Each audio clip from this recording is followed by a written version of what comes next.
Hi, this is Tim Donner with the latest LNTV Election 2020 Roundtable. Nothing less than the soul of the Democratic Party is at stake in a primary race with 22 combatants trying to be the one to unseat President Trump. But there's a curious conundrum at play. The leader of the pack is an old-time liberal, but all of the rest of the candidates are full-on progressives. So who owns the Democratic Party? That's what we'll discuss today with LibertyNation.com chief political correspondent Graham Noble and national correspondent Sarah Cowgill and Joe Schaefer. So Joe, I want to start with you. I want to reference the subheading of one of your recent articles. Democrats seek working class voters, but progressive agenda poised to doom them again. So what's it going to be? Working class voters or coastal progressives? Or can the Democrats attract both? I don't think they can attract both the way their party is set up now. It seems to be an either or for them with the primaries and the general. And that's what they don't understand, and that's what's going to hurt them. They all have to go so stridently left in the primary that it seems like any appeal to common sense comes across as weakness. And that is just, Trump is just sitting back taking notes saying, keep talking, keep saying it. And, we'll see in the general election. The whole Biden being the old school type, I think, is a fallacy. He is the uniparty establishment type that the Democrats are trying to walk away from. Unfortunately, it seems the progressive wing is the only thing they're offering as an alternative. So they're walking away from the old uniparty theme, the Hillary type theme, and they're walking off a leftist cliff. And so that's what's killing them. And yeah, I don't see how they can show common sense and appeal to the working class average Americans in their primary. They have to run as far left as possible, and it's going to hurt them in the general. So Sarah, let's turn to you out in the heartland, which is your beat on LibertyNation.com. Is lunch bucket Joe Biden seen as a friend of the working man or an appendage of the Obama administration and the policies those voters rejected in 2016? He doesn't have a lot of traction here. And that could be because it's early or because I'm in the middle of conservative world.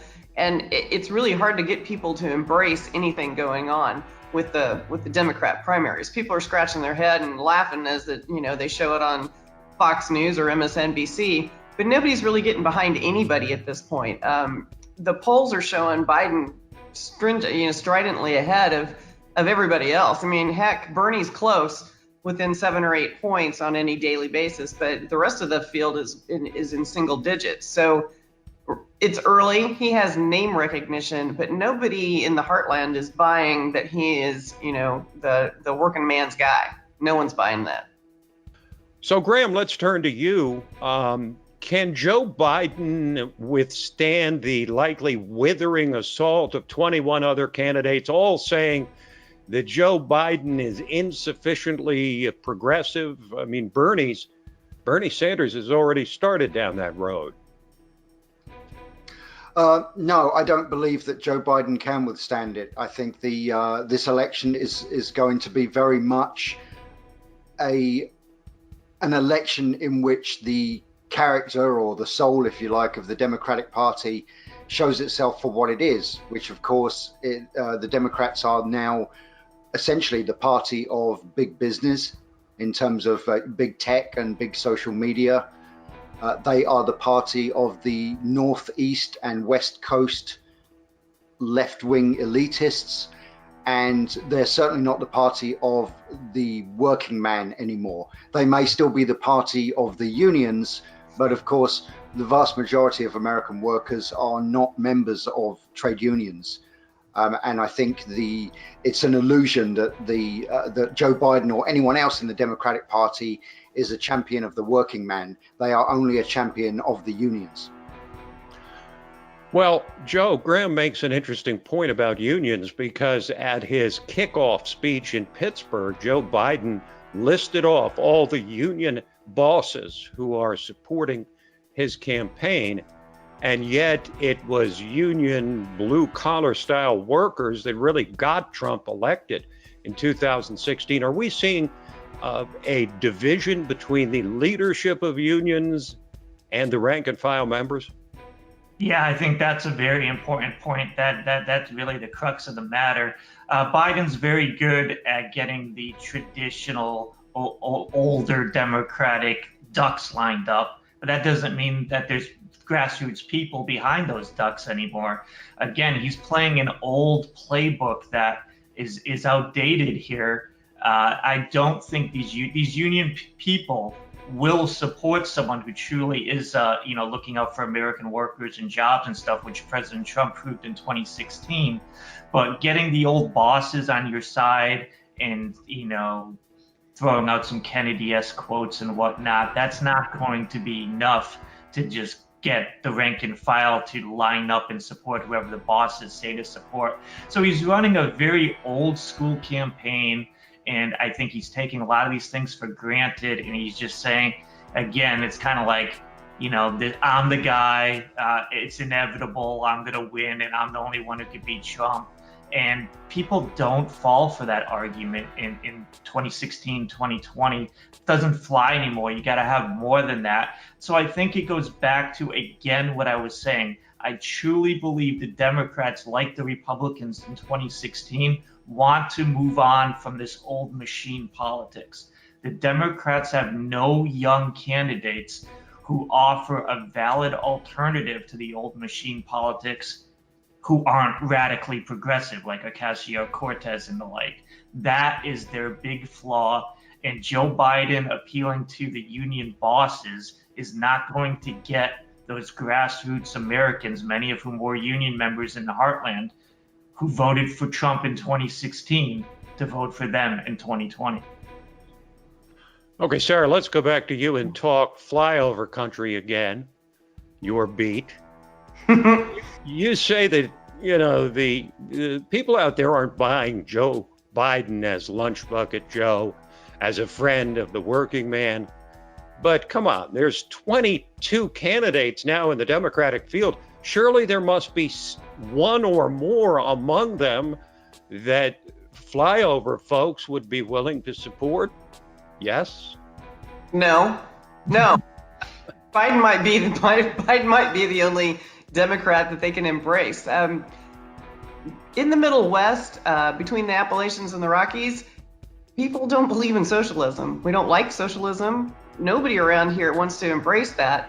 Biden brings, to light that he's kind of old guard Democrat, and he's calm. He's a calming presence. Even when he's sniffing people's hair, he's still calm. He's not radical. He's not losing his mind and trying to give away the farm. But what I hear around here a lot is the same trotted out question you get right before the next election. And that is, are you better than you were 4 years ago? And there is no one who can honestly answer that question. No, they honestly can't. Everybody's back to work. Blue collar is back to work. No collar is back to work. Everybody's posting jobs here. The economy is really strong, and Trump got them there. At least in their minds, Trump was the one who brought the economy back. Joe Biden is a reflection of 8 years of when they lost everything, where there weren't any jobs, where there were people on food stamps, where it was just a struggle, to find a menial labor job. So no, they're better off, and they know that. And if they are going to be honest with themselves, they're not going to vote for the Democrats. Graham, apparently 22 candidates are not enough for the Democrats, even though it's already easily a record-setting field for number of candidates, because Bill de Blasio, the esteemed mayor of New York City, apparently feels a need to enter the race. He's been in New Hampshire recently. He's making all kind of noises about becoming the 23rd candidate in the field. What does Bill de Blasio bring to the field that the other 22 candidates don't? Does he have even a whisper of hope in this field? I honestly don't see it. I mean, I have no idea why he has decided or has possibly decided that he's going to run for president. Maybe he will, maybe he won't. But no, he doesn't bring anything. He, I guess, is just thinking that he can run on the strength of the office that he already holds, and that somehow that gives him some kind of air of credibility as a chief executive, if you like. But I can't imagine anybody, Republican, Democrat, or otherwise, outside of the state of New York, even thinking about voting for him. Okay, well, that's a pretty definitive answer, Joe. Bill de Blasio, he certainly seems to represent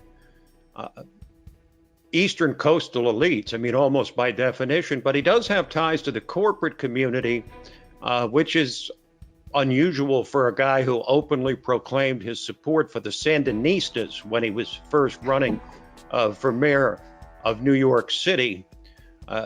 But adding his name to the field, let's say he adds his name to the field or he doesn't, is this still going to be, as it looks now, admittedly well before the debates begin, which is only next month, by the way, like it's going to be in actuality a two-man race?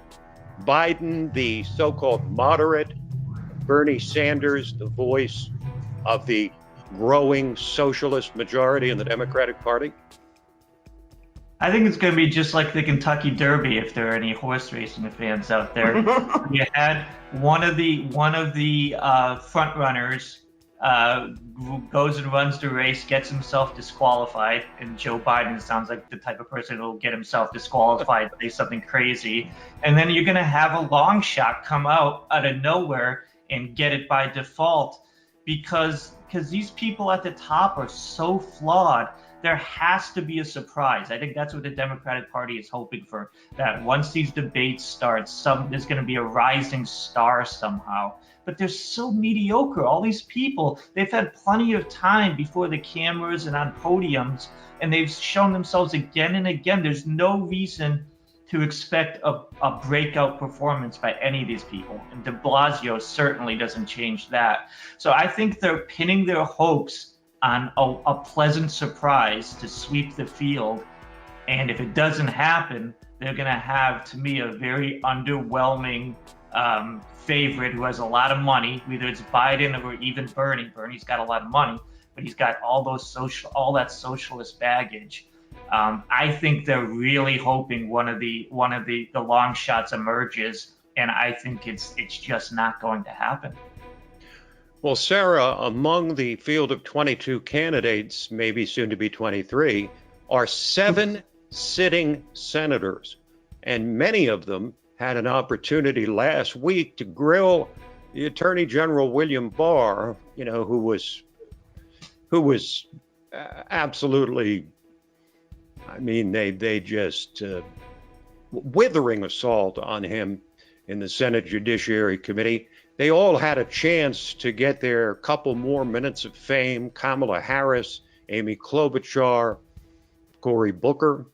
Did they earn themselves any points in this crowded primary race, do you think? I don't think so. Harris was the only one that I noticed that actually asked a question. Most of them were just using their podium, their bully pulpit, to just pound in their own message. And I think most people are kind of tired of the Senate and the Congress, or the Congress, just not doing anything. They're not doing anything. They just continue to complain about Trump, and people are kind of wore out about that around here. Graham, go